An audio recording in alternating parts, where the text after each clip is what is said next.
अब इससे शुरू हुआ सरकारों का शोषण।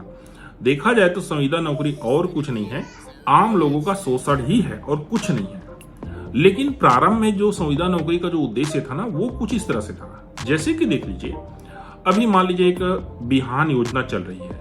अब देखिए, बिहान योजना चल रही है, वो कब तक चलेगी इसका तो कोई गारंटी नहीं है, क्योंकि जो योजनाएं हैं वो एक निश्चित उद्देश्य की पूर्ति के लिए चलाई जाती है। जैसे कि पोलियो टीकाकरण उदाहरण के लिए, टीबी वाला जो योजना है, टीबी से उपचार वाला योजना कह सकते हैं। तो भाई मान लीजिए टीबी का कोई मरीज नहीं रहा, तो अब उसके कर्मचारी को क्या करेंगे?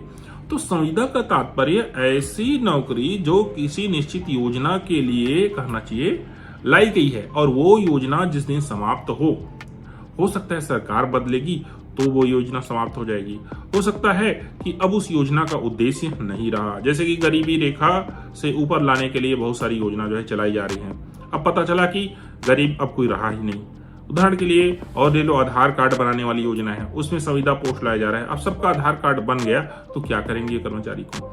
तो कहने का तात्पर्य संविदा नौकरी इसीलिए लाई गई थी कि किसी भी निश्चित योजना के लिए भाई उस योजना के पूर्ण होने तक कहना चाहिए हमको कर्मचारी की आवश्यकता है, उसके बाद नहीं है। ये इसका मूल उद्देश्य था। लेकिन बाद में सरकारों ने इसका जो है दुरुपयोग करना शुरू कर दिया। ऐसी नौकरी जो जीवन भर चलेगी, उदाहरण के लिए किसी कार्यालय में सहायक ग्रेड 3 की नौकरी संविदा निकाला जा रहा है, जबकि पता है कि यहाँ पर रेगुलर नौकरी हो सकती है, लेकिन जानबूझकर संविदा नौकरी निकाला जा रहा है। ये एक हिसाब से कहना चाहिए शोषण है। इससे सरकार अपनी बहुत सारी पैसे जो है वो बचाने लग रही है।